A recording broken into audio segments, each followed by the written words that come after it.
Hey, it's Kevin McCarthy and welcome to another day in real estate. Today we're putting the wraps on the River Oaks house and we came out here to check out the foundation work. This thing is closing tomorrow.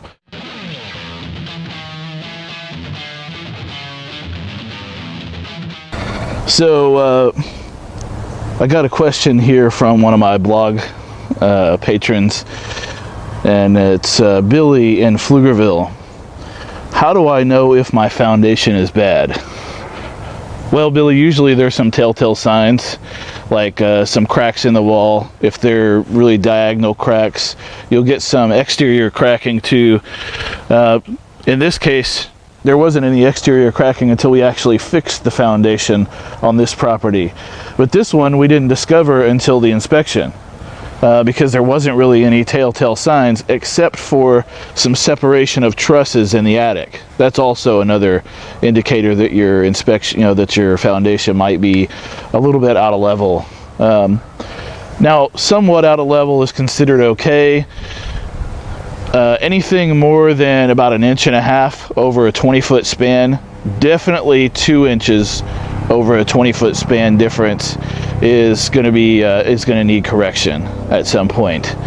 In this case, this whole side of this house was 3 inches dropped.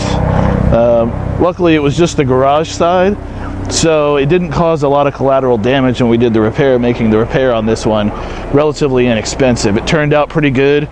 There's a few cracks here on the outside that are collateral damage that are left behind, but somebody can come in easily, a mason, and fix those mortar joints, and you won't be able to tell anymore.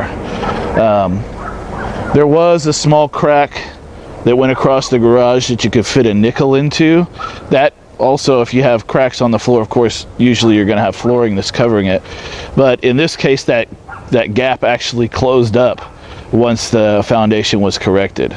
So in this case, it turned out really well. This house is closing tomorrow. Everything worked out great. If you'd like a recommendation for somebody to come and take a look at your foundation, I've got several guys that'll do it at absolutely no charge. This River Oaks house was a fun project because I used to live down the street from here in the old UT racquetball coach's house. This one needed quite a bit of work to get ready, but we made it shine like a shining star. I got my guys in here. We rebuilt the back porch. Roofer put a new roof on it. The yard's really cleaned up, and this is a gorgeous, gorgeous piece of property that stretches all the way down to Walnut Creek. So this is Walnut Creek that the River Oaks house backs up to.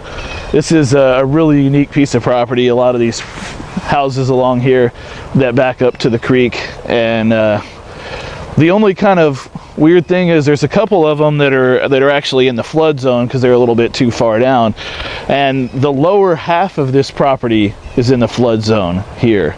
So that can be only one of the downsides to living backing up to a creek, is you kind of have to worry about that sometimes. But for flood insurance purposes, the house itself just has to be out of the AE zone for the flood zone. So in this case, half of this property is in the flood zone, but the house is not. Therefore, it does not require flood insurance. Thanks again for watching my video blog. I'd love to answer your questions, so shoot them over to me. And if you need any help selling a property that might need a little bit of work, I love doing those sort of things. Let's flip your house together.